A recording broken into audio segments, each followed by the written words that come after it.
Good morning. Welcome back to the yet another section of women's writing. In our last class, we went through Kamala Das in detail.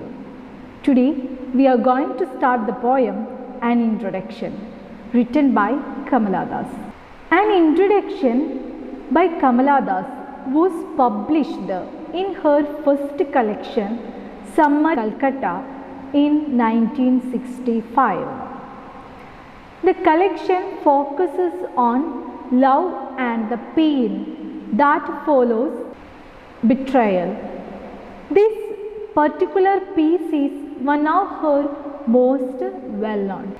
It is conventional in nature in that Kamala Das is professing her on deep emotions in regards to the patriarchy controlling her life and the lives of countless suffering women. She played a critical role in the establishment of the Indian feminist movement. Before going to the paraphrase, I want to give a brief summary about the poem An Introduction. I already told you An Introduction. This poem was published in her first collection of poetry, Summer in Calcutta. It was published in 1965. An Introduction by Kamala Das describes the poet's own mental and emotional state as she aged and pushed back against patriarchal society. An introduction begins with the speaker, Kamala Das, stating that she knows all the male leaders of India. Their names are part of her, a tribute to their overwhelming power. She says, actually she is not at all interested in politics, but she knew very well about the leaders who control our India. And she is ready to give a tribute for them, and she is ready to admit their very strong power. This contrasts significantly with the lack of power she felt growing up and getting married. She struggles with her identity and is finally able to step away from the traditional role of wife. After that, she speaks about her own personal life.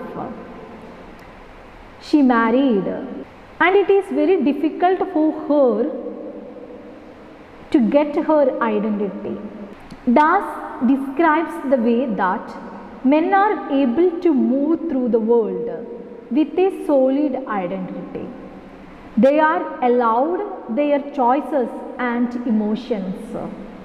In the last lines, she pushes back against this way of life by stating that she feels things that do not belong to the man she loves. She too can be I. When she concludes this poem, An Introduction, she reveals that all the men in this world are able to move through the world with a solid identity. But what about women? Why they have lost their identity? But in the last line, she pushes back against this way of life, and she feels things that do not belong to the man she loves. She proves that she too can be I. She declares the self-assertion through this poem. Let us go to the poem. So all of you please take the page number 50 in your textbook. I don't know politics, but I know the names of those in power and can repeat them like days of week or name of months, beginning with the Nehru. I am Indian, very brown, born in Malabar. I speak 3 languages, write in 2, dream in 1. In the first section of an introduction, the speaker begins by comparing her knowledge of politicians to the days of the week and the months of the year. But at the same time, she is not interested in politics.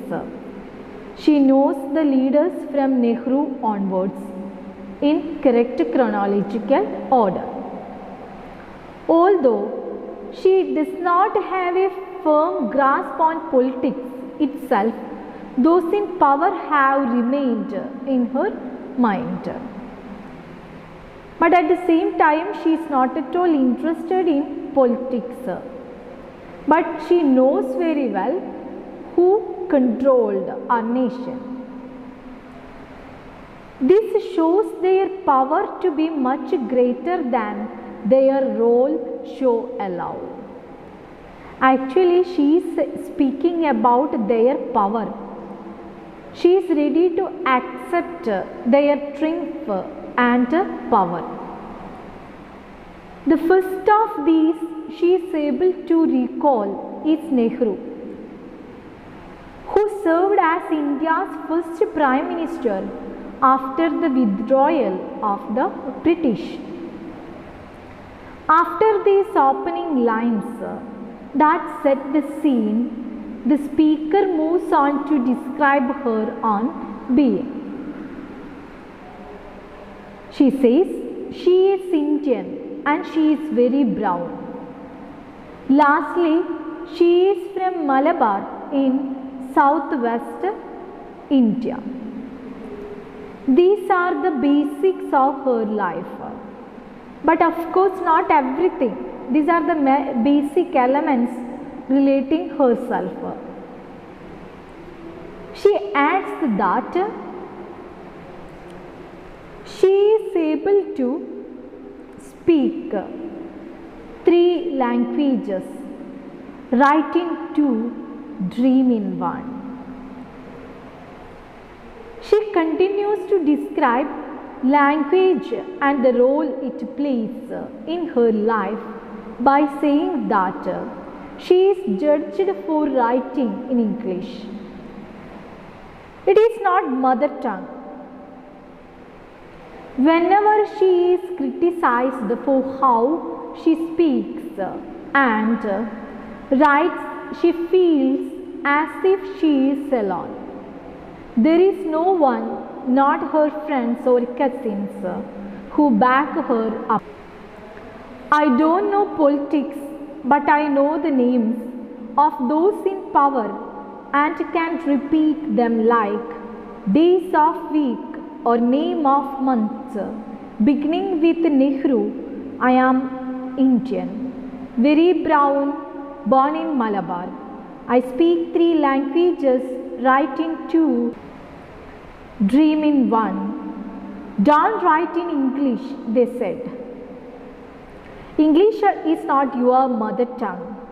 Why not leave me alone? Critics, friends, visiting cousins, every one of you. Why not let me speak in any language I like? The language I speak becomes mine, its distortions, its cureness, all mine, mine alone. It is half English, half Indian, funny perhaps, but it is honest. So we can go through the paraphrase.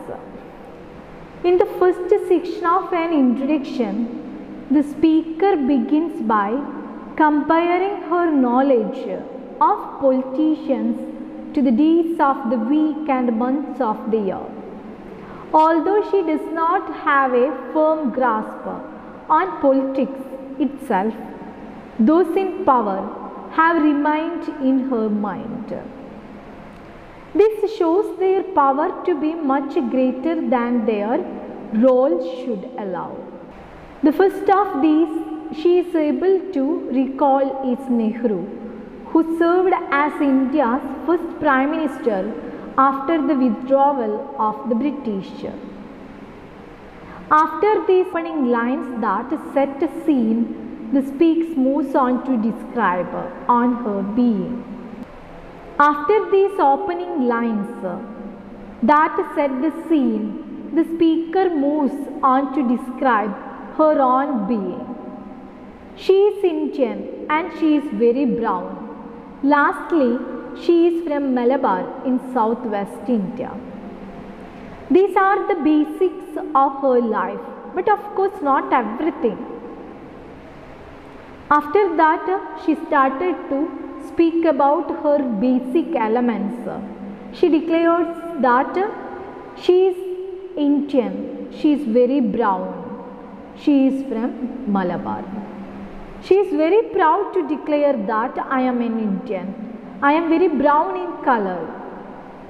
I am from Malabar. She adds that she is able to speak 3 languages, write in 2, dream in 1. She continues to describe language and the role it plays in her life by saying that she is judged for writing in English. It is not her mother tongue. Whenever she is criticized for how she speaks and writes, she feels as if she is alone. There is no one, not her friends or cousins, who back her up. They are critics, everyone. So we can say that she declares, I can speak in 3 languages. I can write in 2 languages. I dream in 1 language. She is writing in both languages, English and Malayalam. Of course, English is not her mother tongue. Many people, they started to criticize her, why you are writing in English, including her relatives. At the moment she felt she is alone in this world because no one is ready to back her up. No one is ready to support her. She directs the next line at this group, asking them why they care what she speaks. She feels a deep connection to the words she uses and how, through distortions, her language can only be defined as her own. That's why she is giving the response through this poem and introduction. Who criticizes her very badly. She says that, why you are thinking about my language? It's my freedom. It's my decision. Why you are bothered about my language? Her language can only be defined as her own. Once again, we can go through the paraphrase of these lines. Here we can see that in the first lines, she declares men as the rulers of country.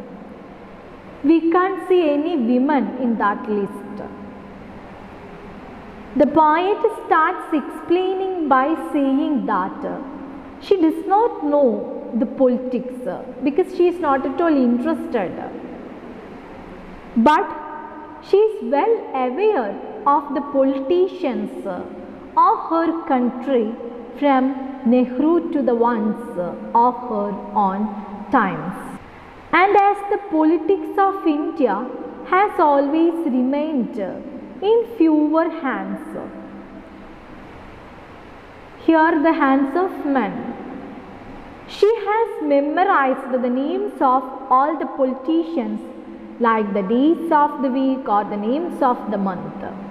I already told you, even she doesn't know the details or the inner conflicts in the politics.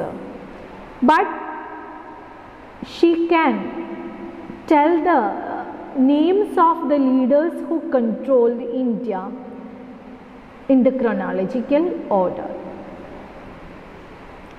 The lines depict how the males have been ruling the country without giving the right to the women. Moreover, the rulers are fewer in numbers because democracy exists only in words. In reality, the rule of the country remains in the hands of some people only who have assumed themselves to be the permanent rulers. Through these lines, she reminds us we can't see women in their list, in the list of the leaders who controlled our country.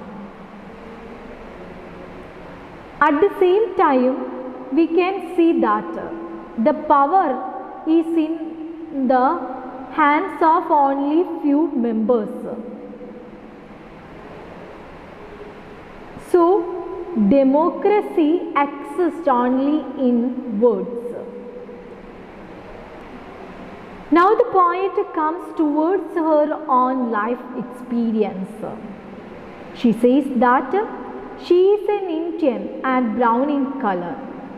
She is born in Malabar. She can speak 3 languages, write in 2, and dreams in one of the dreams have a universal language. In these lines, she explains her Indianness. She is very proud to declare that I am an Indian. My skin color is brown. I am born in Malabar. So, she is very proud to declare that I am an Indian. She says, I know 3 languages. I can write in 2. I am dreaming in 1 language. Through these lines, she explains her Indianness. Like most of the citizens of India, she is also capable of speaking 3 languages and writing in 2, probably the English and her native language. She says that she dreams of one because the world of dreams is common to all. That's why she says dream in 1 language. In this world, every individual, male or female, uses the same universal language. These lines can be interpreted in another way as well. The poet perhaps tries to show her ability in the educational sphere, which is no access to most of the women. Women can also write and speak in 2 languages like men who control our country. She says that she speaks 3 languages and is also capable of writing in 2. In addition, is also dreams of any man in the world. Dream in 1 language. Through this line she says, women can also dream like men. They have also their own dreams. She probably compares herself to the man of the world, trying to show that she is no lesser than him. She has also power. She possesses all those qualities and abilities that make him superior. Hence, though she is a woman, she is no lesser than him in terms of ability, passion and creativeness. Moreover, in the world of dreams, she is equally an individual as the man is, and so she wants this status in the real world as well. Through these lines, she proves that there is no inequality between men and women in the case of their ability, passion and creativeness. Like men, they can also use 3 languages. They can write and speak in 2 languages. They have the right to dream.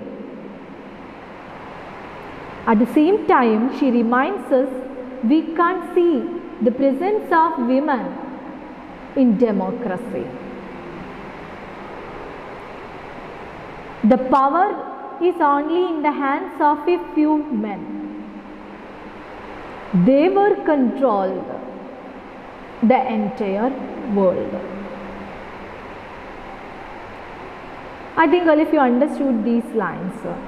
Then we can move to the next. Indian, funny, perhaps, but it is honest.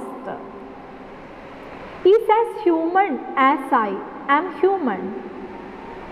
Don't you see? It voices my joys, my longings, my hopes. It is useful to me as a coin is to cross or roaring to the lions. It is human speech, the speech of the mind. That is, I hear and not there, a mind that sees and hears and is aware. Not the deaf, blind speech of trees in storm or monsoon clouds, or of rain, or the incoherent mutterings of the blazing funeral pyre. In these lines of an introduction, the speaker goes on to describe herself as half English, half Indian. She sees the humor in this combination and acknowledges that fact as it is honest. Because she can write in both languages, English and Malayalam. So that's why she reveals that half English, half Indian.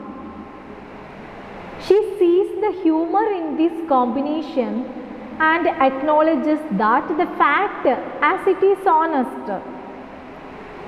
This seems to be one of the most important parts of her. A desire for authenticity and honesty. Her identity as seen through her voice is human, just as she is human. In my introduction class of Kamala Das, I already told you she wrote very openly. So she is very honest in her writing. That's why she says it is human. She is human. Das describes the control she has over her voice, whether through speech or text. It can display all her emotions and her mind that sees and hears and is aware. So she reminds us human speech is to humans as roaring is to lions. We can't change the roar of lions. Just like that, human speech is to humans. Roaring, it is in the case of lions. It is intelligible, unlike the roaring of a storm or the mutterings of the blazing fire. You have heard the sound of crows, the sound of lions, but you can't identify what it communicates. What about humans? Human speech is to humans. The speaker defines her freedom through the use of her voice. Once again, we can go through the paraphrase of these lines. Being well familiar with the English, she uses this language in her writings. However, this habit of her is not liked by her cousins, friends and relatives. They all condemn her for writing in English as according to them. English is the language of the colonists. She asks them why they criticize her, why she is not given liberty to write in whatever language she desires. I already told you, the people around her, including her friends, relatives, cousins, the readers, they started to criticize her. Why you are writing in English language? She is giving the response through this poem. She says that why she is not given liberty to write in whatever language she desires. It's her own freedom to write in any language. Her freedom through the use of her voice. Then why you are questioning me? In these lines, she exposes the jealous nature of her nears and dears who cannot endure her skills. That is the reason. They can't use the language fluently like her. So she speaks about the jealous nature of her relatives. This makes them criticize her. Having no logical reason to put restrictions on her writing in English, they try to tell her that the language she writes in is the language of colonists and thus she should avoid using it. Because they do not know how to use this language. They are not at all smart in English language. That's why they are criticizing her. They are forcing her to stop to write in English language. However, she asks them how a language can be owned by a particular community. It belongs to every person who uses it, and thus she should not be stopped from using it. So, she gave the response through these powerful lines. She says, how a language can be owned by a particular community. Any human being can study the language. They have the right to use any language. They can express the feelings through the language. So how you can say that language can be owned by a particular community? Language belongs to every person who uses it. It is not a private property. We can't tell anyone you don't speak in a particular language. It's their right. If they know that particular language, they can definitely speak in that language or write in that language. It's their own freedom. We can't threaten them or we can't advise them, you don't use the particular language. Thus, she should not be stopped from using it. It's her right. It's her freedom to use any language. So, she reveals very strongly that I am not at all ready to stop to write in English language. At the same time, we can also give the meaning in another way that like men, women can also use 3 languages. They can also write in 2 languages. They have the right to dream. They have their own desires, just like men. The language in which she writes is her own alone. with all its imperfections and strangeness. She continues like that.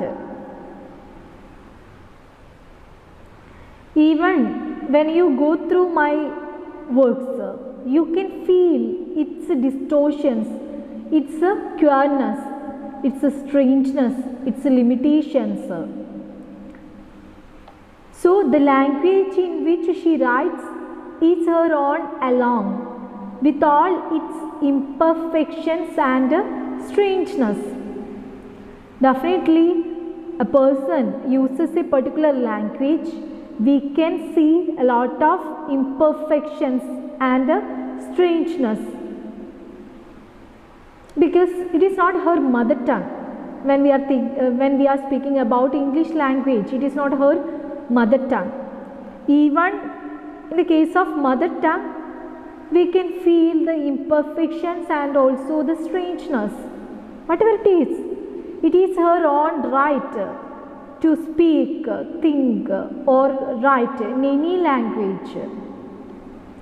The language is though not fully English, yet she considers it to be honest, because like her as her language is also imperfect like her, which a quiet normal thing is. So she is ready to admit that there is limitation in her language. It is not perfect. In these lines, she shows her ownership of the English and also the freedom of using it. She is imperfect, but this makes her a human. Thus, she should not be scolded for her mistakes or shortcomings. But she wonders why society ignores the mistakes or even blunders of men and questions the mistakes of women, although the fact is that every person in the world is imperfect.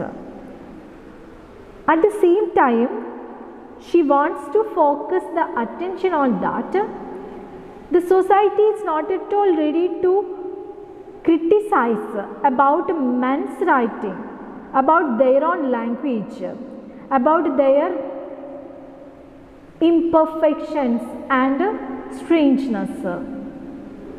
But society is very eager to criticize women's writing, their language and their imperfections. What is the reason behind that? The language expresses her joys, grief and hopes. For he, it is like cawing is to crows and roaring is to lions, that it is an integral part of her expression. She says, through the language, we are expressing our own joys, grief and hopes. We are sharing our own emotions through this language. All the things are communicating by using their own sounds. Crow is cawing, lion is roaring. We are also familiar with the sound of trees in storm or in monsoon. Incoherent mutterings of the blazing funeral pyre, unclear mutterings of the burning fire.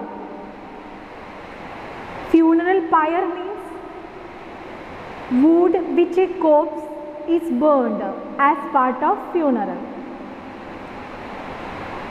So all these sounds, we can't understand the language of these sounds. But human's voice is humans. We are very familiar with that. We can recognize the sounds of the other things, but we can't communicate it with. But in her case, she is very honest.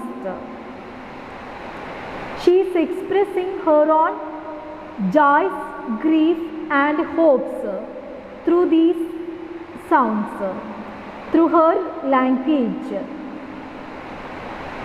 She further says that her speech, especially in English, is the speech of humans that minds can understand and not strange and pure, like the sound of trees in the storms or of a monsoon clouds or of rain or of dead, as the voices cannot be understood. We can just recognize the sounds of these things, the sound of the storm, monsoon clouds, rain, even the funeral pyre. We can recognize the sound, but we don't know what it says. We can't understand because it has the strange and pure feeling. Because it is strange and pure to human beings, but her language, it is the speech of humans. So everyone who knows English or Malayalam, they can understand what she is speaking. I think all of you understood these lines well. So all of you please go through the lines well. We will continue the rest of the lines in the poem in the next class. Thank you.